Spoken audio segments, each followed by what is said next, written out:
Hey, this is Ant from Your Property Network, and this is my favourite part of the job where I get to talk to a real life property investor about their real life deals. What went wrong? What went right? Lessons learned, and how they are continuing to grow their property business. And today, I'm really, really privileged to be joined by someone who's not only talking about their own deals, but they're also out there supporting many other property investors through their strategies and the financing of complex deals. So it's a pleasure and a privilege to be joined by Rob Peters. Hi, Rob. Hi, Anne. Nice to meet you. Thanks very much for having me. It's great to have you on. So, Rob, I mentioned right at the start there that you're right in the thick of it in terms of property investing. So you have your own portfolio, you do your own flip deals, but you're also at the heart of other people's deals as well. And it would be great to learn a little bit more about that and how you kind of came into that and how you came into property and how working with other people there and supporting their deals has helped grow your own portfolio as well. So let's start sort of life pre-property for you then. What were you doing? Because very few of us are born property investors. Yeah, I think very few of us know what we actually want to do we, when we're much younger? And I was definitely much in that camp myself. I didn't really have a clear agenda for what I wanted to do when I was at school or where I would go. And I tried further education for a short period of time. It didn't really work for me, so I kind of left there and went into the world of work. And eventually, I ended up working in kind of a low level job in a bank, and I was introduced to kind of financial services. And from there, um, I'd realized that I needed to get further education and really become an expert. And my simple brain at the time thought, well, if you work in money, then you'll earn money. And that was kind of my thoughts. So I took the time to take advantage of the qualifications that were on offer through my employer, and became qualified as a financial advisor back in 2005, practicing doing that in 2006. Built up a business through the recession where we were advising people in the legal profession about how to manage their wealth and create wealth for the long term, achieve their goals and objectives, retirement, pensions, investments, tax, business, strategy, all of those sorts of things. Did that for a few years. Also bought my first property in 2007. Worst possible time you could buy, right at the top of the market, that peak that you see on the graph. Hey, if it makes you feel any better, I was buying in 2006 and 2007 as well. Yeah, right there, right at the top. And did the financial advice for a few years, and then I came out of that industry. I was looking for something to do. I was offered some consultancy work, and I took that up as a short-term measure. And my job was really to make sure that people got good outcomes. So I would work for professional service companies like your KPMGs, your Deloitte, your Ernst and Youngs, your Grant Thorntons, companies like that, who would procure these big projects and sometimes small projects. Financial services companies, there might be investment companies, there might be mortgage lenders, there might be banks, and we'd go in and sort problems out and also ensure that customers were getting the right outcome. Were those companies doing things correctly? Were they getting the right advice? Were they getting the right products, what they needed? So I really developed a passion for kind of doing that side of things as well. Now, that was supposed to be a short-term job, but 10 years went by. We got to sort of 2020. I was still there, in a hotel 4 or 5 days a week, in an Airbnb all around the country, Glasgow, Belfast, London. My daughter was 2 years old. The pandemic came. I got sent home to work like everybody else. And I kind of reflected on things and I thought, wow, I bought a car 6 months ago. It's done, 500 miles. It's sat on the drive. I never take it anywhere. Reasonably recently bought a house, a family house, and I was never sleeping in my own bed. I was in a hotel somewhere. And my daughter, who was 2, saw me on the weekend. I'd come back with a slight feeling of guilt from being away, buy her a gift, take her to the park as a tick box exercise. We've spent quality time, and the relationship just wasn't as good as it was. The Sunday you were thinking about going again. So I thought, I need to change this.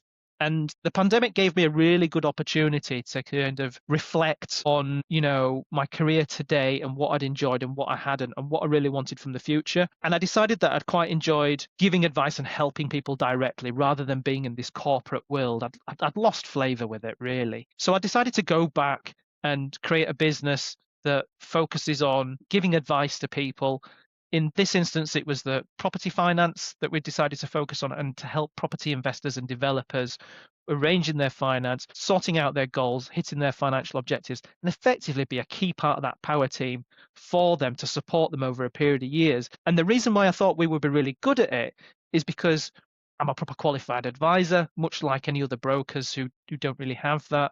And all the experience of tax and business and strategy and all those things and the mindset and understanding how investors work played really well into that area. So that's what we did.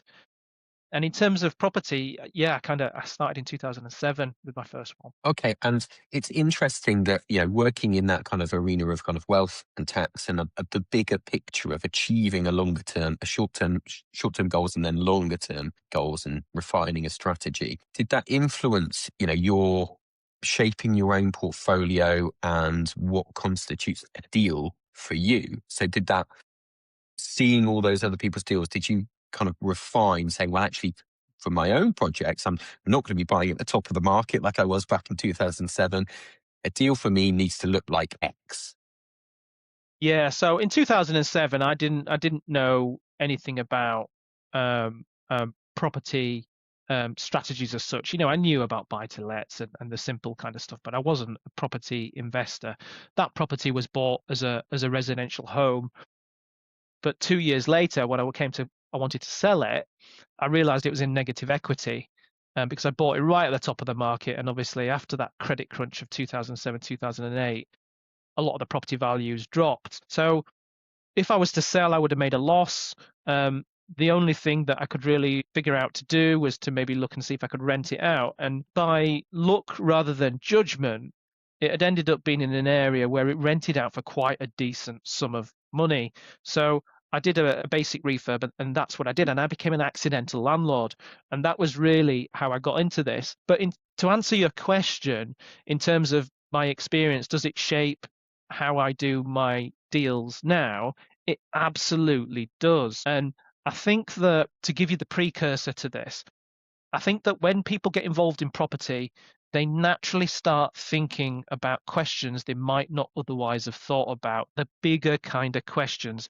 What do I want? What am I doing? What's important to me? And they start to go down that personal growth and mindset route to quite a large degree. I think it's very prevalent in the property area that a lot of people want to change what their life looks like ultimately. And because of that, I think that really directly speaks to the sort of deals that you want to do. Now, I didn't really reflect that lens on myself in 2007, in full honesty, but I've always had that kind of growth mindset, that understanding of strategy and long-term goals of wealth building and asset classes. When we look at deals, um, the first thing is does that deal align to the compass that we've got in place that sets our direction for where we want to end up? Because I think if you look for a flip, you will find one. If you look for a buy to let, you will find one. If you look for a HMO, you'll find one. If you look for a commercial, you'll find one. You'll find a good deal in all of those areas. And sometimes, even when you're not looking for them, these distractions come along. But actually, if it doesn't align to your longer term goals, then it's probably not the right deal for you at this point in time. And, it might be a good idea to put the blinkers on and just look at the things that are getting you to that agenda, that are following that compass. So that's what I try to do now. I haven't done it always in the past either. I'm human as well. I've just done things, but now I'm a lot more focused in that area. Now, let's talk about that focus then. So when you're looking at projects or you're thinking about the next deal, what does that look like? And what's the end goal for you, the longer term strategy? And how does the deal that you're looking at now, what does that have to look like to be moving towards that end goal? Yeah, absolutely. So frame this then. Historically, what I did was I wasn't hugely active in property, but I was interested in property. So now and again, I would look and say, there's a good deal here. I'm going to do this. At the same time, I was using other methods as well, investing, pension, business. Those are the key areas that I look at as well. And business is the primary focus for me. I am not 100% property investor. I'm 100% business owner, and I do property as well. It just turns out our business is property as well. But So it's an interesting point that actually, because sorry to interrupt, but actually I think that's most people, isn't it? Most of us are in a job or a business that, hopefully paying well, we enjoy if we get it right. Yeah, And property fits alongside that. And property, you know, doesn't take up, doesn't become a full-time thing. We definitely don't want to be trading one job for another. But if we get it right, each of those deals can get us towards, nearer the end goal.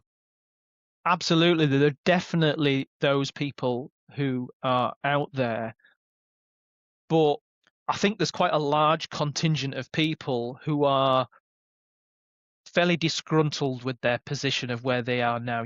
Doctors, great example. They start off at 25, they're full of it, full of beans, full of enthusiasm for the job. And after doing that for 20 years, which is a really hard job with the long hours, with the stress, with everything else, they've kind of reached their tolerance, and they're thinking, well, actually, I want the flexibility to move away from this. I want to leave this job, whether it's the environment, the work, the freedom, or just the benefits of spending time with people. There are quite contingent that want to move away. Not everybody, I love my job, my day job. I wouldn't move away from my day job, and there are other people out there like that as well. But I think in the past, what I did was uh, there's quite a well-known hierarchy of assets and strategy, and base one is cover your cash flow for your minimum costs that are going out, pay the bills, make sure the mortgage is covered, basic living costs. What do you need to do that? And that's really kind of fitting your own life jacket before you start to do anything else, because that immediately gives you that freedom level of, well, do you know what, if I get made redundant tomorrow, if I get a serious illness, if something happens, I know that our bills are paid. That anxiety has gone, that concern has gone, and kind of gives you a little bit of freedom. But I didn't do that, did I? So, like the cobbler whose children are wearing shoes with holes in. I was the financial advisor who didn't sort out my own finances to some degree, and I picked up buy to lets and other things as well, did properties for family members and all these other things that weren't massively cash flowing. Really good assets to have at the top of that pyramid. There's long-term pension pot assets, nice and safe and steady, but not really good for fitting my own life jacket. On the side, I obviously had the business that produces income, does what it needs to do, but really I wanted to kind of have this plan B. So in the last couple of years, what I've been looking to do is really increase cash flow and also increase my investment pot. So I kind of have a couple of different agendas going on at the moment. Okay, great. So in terms of increasing the cash pot, normally we'd be talking about kind of flipping properties or developing to sell at that point to bank the capital. So we've got a bit more of a war chest, able to do more deals for the longer term cash flow. Is that what you're looking at? Kind of flips and or is it larger development deals, or what does that look like for you? Yeah, so the way that I see, I mean, there's obviously so many different strategies that are out there. There's so many different property types, and you touched on developments and other things there. And the way that I look at that in terms of which strategies are suitable for a different agenda is that things like developments and flips are not cash flow solutions, in my opinion. Right? That doesn't mean that they can't serve that purpose. If you do regular flips or regular developments, you will earn lump sums of money, and that will or can be used to provide ongoing income and cover your costs of living. But it's a one-time event, and you've got to do it every time. And when you've done that thing, you've then got to do another thing. And if you need that income forever, then you've got to keep doing those things forever ultimately. So the ones that are the cash flowing strategies, in my mind, are the ones where you do it once and you get paid forever. I use that forever loosely, but you get paid indefinitely from the future. Now, a buy to let is a cash flowing strategy. You buy the buy to let, you do any refurb, you rent it out. Somebody's in there for a few years, hopefully, and they don't wreck the place, and you get income every month. The problem with the buy to let strategy is that you put your deposit in there of your 25%. It's locked in. You're not going to get it back until the property value goes up, let's say 5 years. And actually, when you look at the ROI on buy to lets, it's fairly low. They're not high yielding assets as a general rule of thumb. And once you put your 25% deposit in, to do another one, you've got to do another 25% and another 25 and another 20. And each time you might get 200, £300 a month, profit maximum kind of level. The average normal person, if they've got maybe 100,000 in the bank, how many of those deals can they do? And will it actually get them to their cash flow objective? Probably not. So therefore, a lot of investors, and myself included, will look at strategies that can do two things: recycle a proportion of the money that you've put in so that you can get it back and use it again to do another deal. And that's quite important. And secondly, provide a higher level of income. So I don't want to have to each time do a buy to let. It's going to take 6 months. It's going to take 9 months. And then I have to do 10 of those, and then 90 months. That's, going on for 7 years. I don't got that amount of time to do that stuff. But if I did something like a high yielding cash strategy, like a HMO or a serviced accommodation being really the most prominent ones, then I do that once and I can have, £1,000, £2,000 a month net cash flow from that property quite easily. And a lot of people their goal might be, let's say, £5,000 to £10,000 a month would equal financial freedom.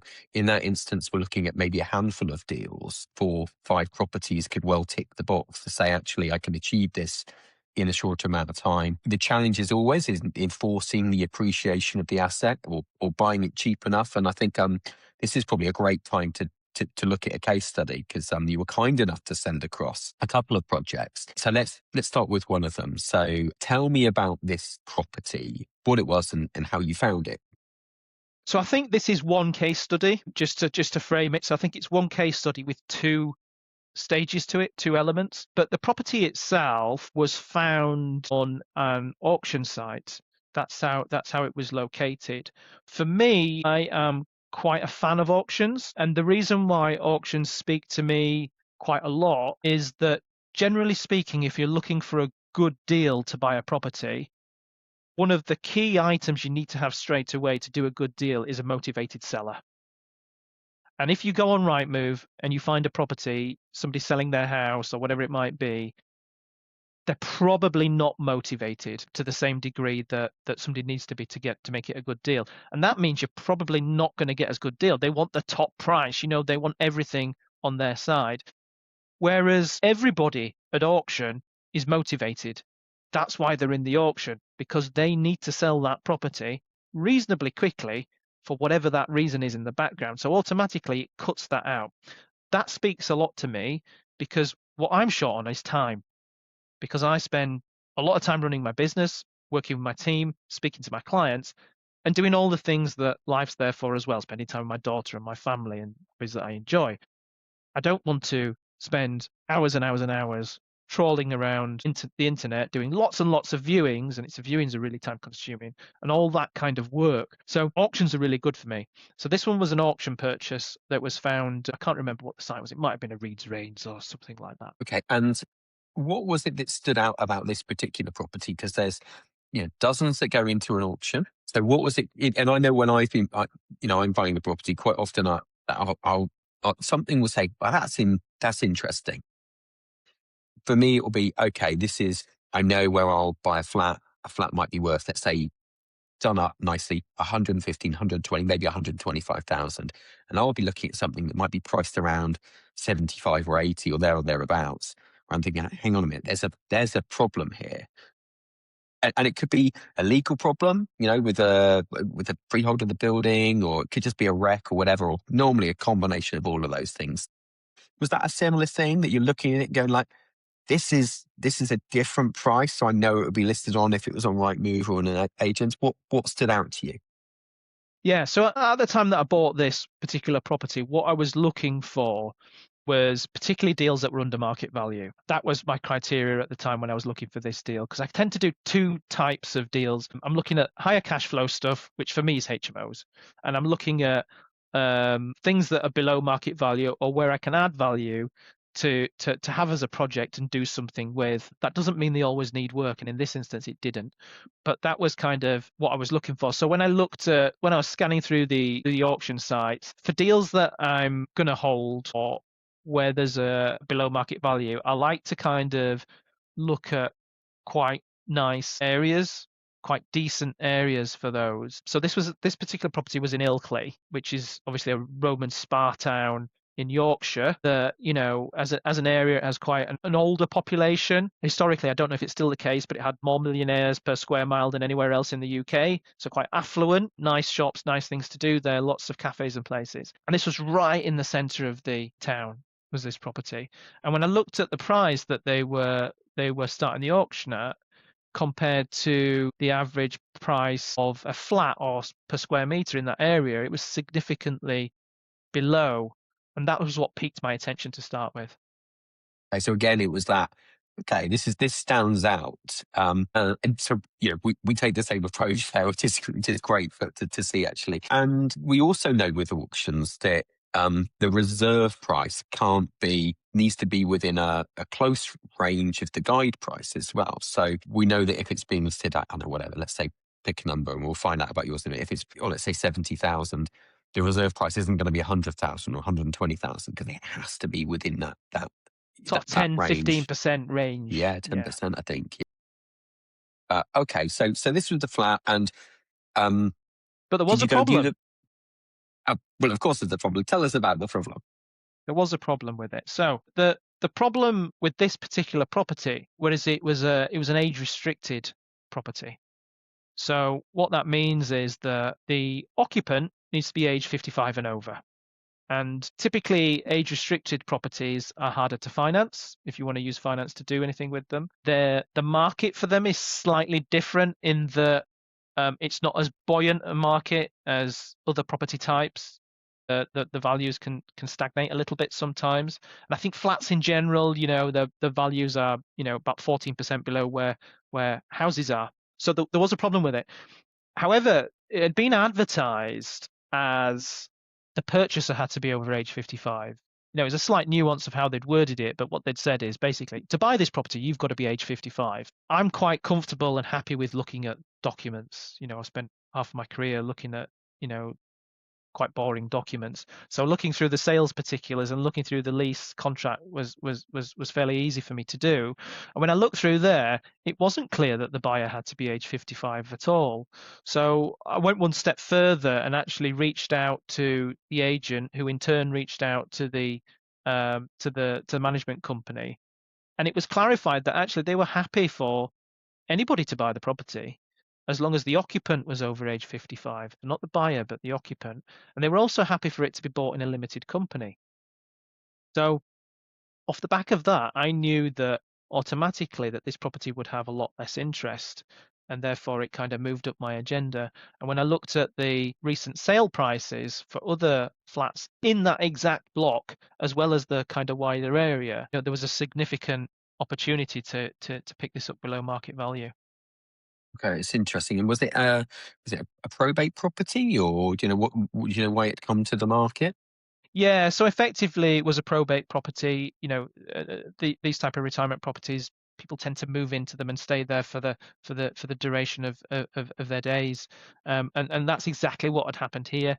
It had been really nicely looked after. It was in a good state. It had been empty for a little while, um, but it was literally ready to go. It didn't need painting. It didn't need carpets. It didn't need any of that stuff. I think it needed some curtains. It was ready to go. It had a nice kitchen, a functional bathroom, and when I bought it, we found out there was a leak on one of the pipes in the bathroom, which was £150 to fix. But there was no refurb project required. There was no work required.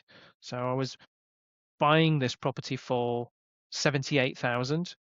My conservative valuation on it was that it would be worth about 135, 130, 135, and with no work needed, that seemed like a really good opportunity to just add something to the portfolio, really, and try and extract the money that had gone in to buy it originally. So Effectively, a no money down deal. we've got some great questions in a second actually on exactly how financing and refinancing of that works. But I wanted to ask, was this an in the room purchase or an online auction or? Online. So this was an online one again because of the time constraints that I have, and I like to work efficiently on my property stuff. It was an online auction, and there was very little interest in the auction. primarily, I assume because of the way the advert was worded and the perhaps lack of understanding of what the details of the lease were, but also because of this area of the market. Like I say, it could be quite difficult to finance these. And, and do you really want to buy it for cash and hold as an investment? A lot of people don't, I think. Okay. And so you said you paid 78,000 for it, and then we got some costs on top of that, some other bits and pieces. Yeah. Was it that a cash purchase, or were you using sort of auction finance on that? Yeah. So think what might be helpful is to tell you what my intended strategy was. Yeah, because I wouldn't entertain any deal without knowing what's coming next and what the agenda is for that deal later down the line. So when I looked at this property, because of my area of work and expertise, and that we focus with a lot of complex stuff, I knew we could finance this if we needed to finance this. And I knew that I had a lender who would value it at what it's worth on the market, but that I just needed to kind of break that chain first. And the way to break the chain was really to either buy it for cash and then do a mortgage later, or buy it on a bridge and do a mortgage later. And I was in a good position that we had enough cash to be able to do that. So this was a cash purchase with the intention to then try and get that money back. Okay. And now I think I'm reasonably informed in property. And I would, at this point, I'd be thinking, well, how am I going to get a lender to value this at the end valuation that I'm looking at? Well, I know neighbouring properties have sold it, let's say 135 or there or thereabouts, but I've not added value to this. I've spent 150 quid fixing a leak. Yeah. And I think probably at that point, I would be thinking it's going to be really difficult for me to refinance at the improved value because I'm not demonstrating that I've forced the appreciation of the asset. Now that is definitely my limitation on understanding, and where someone like you will know, well, actually, there are lenders here that will value it at the true market valuation. So, is that a limited pool of lenders, or how does that work? And look, you're 100% right, Ant. Generally, if we understand what the backdrop is to this, it's perhaps helpful. Thinking about that credit crunch again, 2007, 2008, before that happened, generally the way that many property investors acquired huge portfolios was by buying a property on Monday and remortgaging it on Wednesday for a higher amount because it was assumed that the market had gone up by 10% in 3 days, and therefore they were pulling money out left, right, and center. And if a new property came along, they leveraged that against the other ones that they had because all of those have gone up by 10% now in 2 weeks as well. And this is how they accumulated these huge portfolios by allowing this to happen. Now, after that financial meltdown that we all know about, that was curbed, that was stopped, and it wasn't allowed to happen anymore. And they kind of called it a day one remortgage, is the phrase in our world what it's called, or some people call it a back to back remortgage. But effectively, what that means is getting a property and doing no work to it, but yet refinancing it at a higher value within a 6 month period. So those were the rules. It said, well, if you're going to buy a property, you need to wait at least 6 months before you can mortgage it, and we'll consider the market value. If you do it within those 6 months, yes, there are some lenders who will, but we will only look at the purchase price that you paid. We will assume there is no growth on it unless you've done work to it. Put some money in and shown us that you've increased that value. So that's kind of the backdrop, and that was the case for quite a while. But nothing is absolute, and our job is very much to work in the cracks and find the solutions for the investors. And there are lenders who will allow that to happen. There are not a huge amount of them, but there's a couple of lenders out there where what you can do is you can buy a property. Let's say you buy it for cash, and then literally the same day or the next day or the next week, whenever you want, you can mortgage that property at the current market value without doing any work. So that was the strategy that I wanted to employ to this. Okay. I mean, it's really interesting because actually, I think a lot of us would assume even sometimes a little bit of knowledge is a dangerous thing, isn't it? And, at this point, my knowledge, and probably a lot of people listening to this or reading this would say, well, actually, I've not spent the money on it. I can't show that I've improved the property, and therefore I'm going to be valued at the purchase price, and therefore my money is locked in. But that little bit of knowledge, knowing that is the danger there, because actually we don't appreciate that actually there are niche lenders out there, a few lenders out there that will operate on this if you can demonstrate that actually I really did buy it at, a reduced price, a reduced market value, and this is the true market value. So when you're working with that lender, you're showing the sort of recent comparable prices, or are they doing anything different in terms of their due diligence? So there's a couple of lenders who really operate in this area. Two or three lenders that operate in this area. There are different things that we can do. I also needed to factor in that there's effectively a restriction on this property. You can only live in it if you're aged over 55.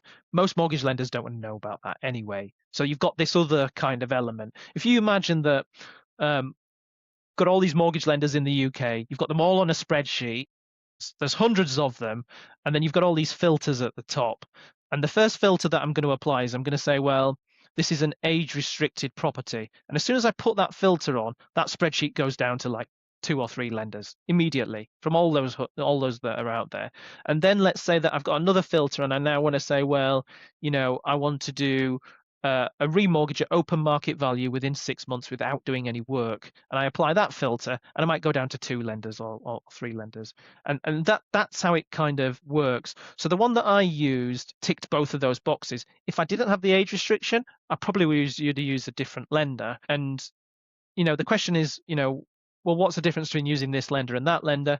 It comes down to one thing: the cost, because we know they will both do things, but what's the cost of that lender? What's the fees? What's the interest rate? What's the charges that they which is the best solution for the task I have at hand? And actually, people like me, most people out there, we wouldn't be able to do that on our own, would we? We might go shopping and try and approach different lenders, or speak to a broker who maybe isn't a But most specialist of in these that lenders field. And don't deal direct with the public anyway, right? So you've got to really access a professional. It doesn't have to be yours, but you need somebody like us who can help and guide you to the right solution first of all, because they have all these complex criteria, and lenders literally they want to know everything about everything. They want to know, what you had for dinner yesterday and what size shoe you are in order to validate this. There's so many granular elements of criteria that sit behind this, and you don't want to trip up after 3 or 4 weeks or 6 weeks or 2 months and find out, oh, actually, now we're not going to lend because we don't like this small detail in the background. It's outside of our policy.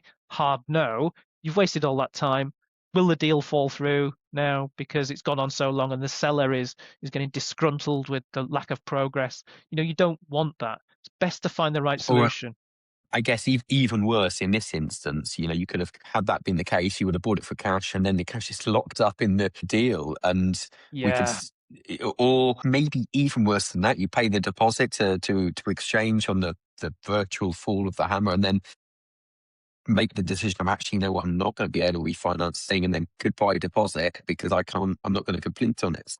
Being crystal clear on that exit strategy would be, is an absolute downfall where we see property investors get it wrong. Just Oh, not. absolutely, without a doubt. Yeah, yeah. And obviously I'm pro advisor, pro mortgage broker, because that's always been my profession, for 25 years pretty much. And I really see the value in doing things that way. But there are a lot of risks and downfalls, and the more complex a strategy you get involved in, the more risks there potentially are. And the way to mitigate those risks is to have the right people on your team who can give you additional confidence and help guide you through that kind of that maze. So there's two factors really. Some lenders that operate in this specialist area won't accept direct applications anyway. They won't do that. And the second one is having that guidance and support and an enhanced level of confidence from working with somebody who that's their day job. Okay, brilliant. So in terms of this deal, what was the time frame from completing on the purchase to refinancing, and then what did any money left in the deal kind of post refinancing look like? Yeah. So the way that I structured this is that I wanted to leave my cash in for as little time as possible. So effectively what I did was, once I decided I was going to buy it for cash and remortgage it, and I could do that, and it was going to be at the market value, and there was no time restriction or any of that stuff, I started doing both things at once. So I was doing the purchase through the auction house, and the legal work was progressing, and I'd paid my deposit. And at the same time, I started a remortgage application for a property that I didn't yet own. And that remortgage application progressed on, and we got a surveyor out to value the property. I think it was just before I bought it, or literally, no, it was before I bought it they did the valuation. So I didn't even own the property, and they'd already valued the property for the mortgage lender. And does that surveyor know that it's a refinance on a property you don't own yet? There's no reason for them to know about that. It's not something Yeah. they would ask at that point, and it's not something that we would need to disclose. And there wouldn't be an issue with it because they allow the property to be remortgaged the same day that you own it, the day after, the week after. There's no problem. All they require is that when they get to the point of the legal work, that you do own it. So it was happening, it was coming down the line. And what I didn't want to do was buy it for cash and follow this very linear process of, oh, first I'll buy the property, then I'll stop. Now I'll start a mortgage application. We all know it takes a long time, right? Much longer than we'd like with the lenders, with the solicitors. You know, you can have 10 weeks there on a remortgage. But I didn't want to do that because that's an extra 10 weeks of leaving 78,000 plus costs in this deal unnecessarily. So why not have two timelines in parallel running alongside so that effectively when I bought the property, within a couple of weeks, that mortgage went through because everything had already been done, and we'd lined that up nicely to do that. And that cash is then deployed for a much shorter period of time and can come back out. Now, you asked there, secondly, what did those numbers look like? Well, we bought the property for 78,000. There were the usual kind of auction fees and legal fees and other bits and pieces, which effectively meant that it cost 84. It cost 84,000 to buy the property. The property's now been valued. It is worth 105. And theory, I could have gone up to 75% of that if I wanted to. Now, I decided not to actually, and I borrowed less, but I ensured it was enough to cover all the money that I'd put in to buy it, plus take out a little bit extra, just under £3,000, which was a buffer or a safety net, and that was there because with a flat there's a service charge, and if we have a void or something like that, I want to make sure that we've got a little bit of a buffer to cover that for a period of time. So that's what that was for. But it was an all money out deal plus some. Okay, fantastic. So no money left in deal with a bit extra coming out, and in the region of, I guess, circa sort of £50,000 worth of equity within that property, which is, anybody would say that's a great deal. And what does that cash flow? Because it's very difficult to generate a significant cash flow from buy to lets, as we talked about earlier on. What does that look? But you've found £50,000 worth of equity there, which is amazing on the kind of long term wealth stuff. Does it tick the box in terms of covering all its costs and putting a little bit of money in the bank each month? It does. It's not the sort of deal where you're going to hit your financial freedom goals immediately with this one. And usually it would have been something that I would, in all honesty, probably ignore or give to somebody else if my cash had been deployed in it for a long period of time. Because that's taking me away from that compass, that North Star, that direction that I want to go in at the moment of producing cash flow. However, because I only had to put my cash in for a short period of time, it didn't really matter. It's just an addition to slot into the portfolio and sit there and do what it does over a period of time. So in terms of And we know that two things are going to happen. It's almost certainly going to continue to go up in value. I don't know about you, in my area, rents are only going one way, and that's up. So the cash flow will improve over a period of time as well, and that kind of debt will erode as well. So yeah, I mean, it's an amazing, it's a great deal, and I think although it doesn't necessarily accelerate you towards the cash flow goal particularly, we're it's about come along. £275 net cash flow a month Yeah. on this, with 103% ROI on the deal overall. Yeah. I mean, that's a fantastic deal. And I know when I was starting out in property, actually when I was starting out just after the credit crunch, I always had an aim. And that was, if each of these properties can have 50K of equity in, allowing for a little bit of capital growth, and I can make £200-300 a month cash flow from it, then these are amazing deals. Because I'm never going to say 50 grand, because let's be honest, who does? It's, it's It's really tough, difficult. right? It's tough. Yeah, you got kids, like we know that. I've got twins. We know they're expensive. So, yeah.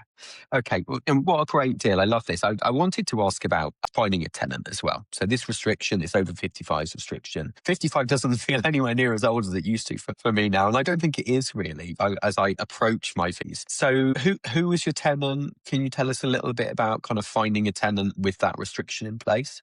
Well, the first thing is I'm probably not that far behind you actually, and I might have given that away by saying I'm 25 years in financial services. But when I first looked at this deal, it wasn't originally going to be a hold. It was going to be a sell.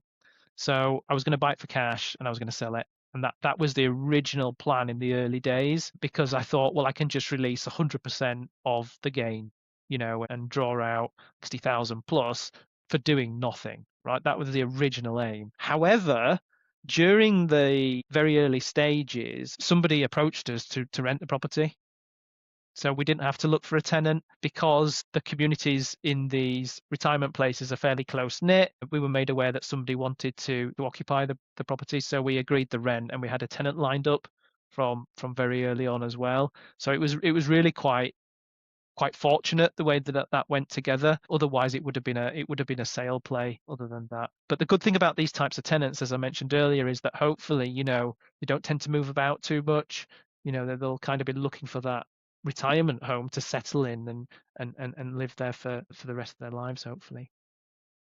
Okay, fantastic. What an amazing deal. And we love talking about this. So I know there's people who are going to be watching this, listening to this, reading it in either in YPM magazine or on our membership site, who want to reach out and find out a little bit more, maybe find out about how they can work with you to sort out those kind of longer term goals and make sure that the strategy fits the longer term goal and help them look at deals that are going to accelerate them towards that.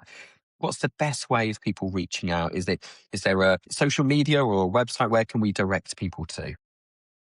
All of the above, really. So you can find us. I'm particularly active in LinkedIn and Facebook, so we're active in there. We're on Instagram as well. We post daily content on those platforms, and hopefully add quite a lot of value to. Is that in your name or the company name, so we know who people should search for? Yeah, you can look for me, Rob Peters, and you'll find me in there, or the company Simple Fast Mortgage, and you'll find us from there.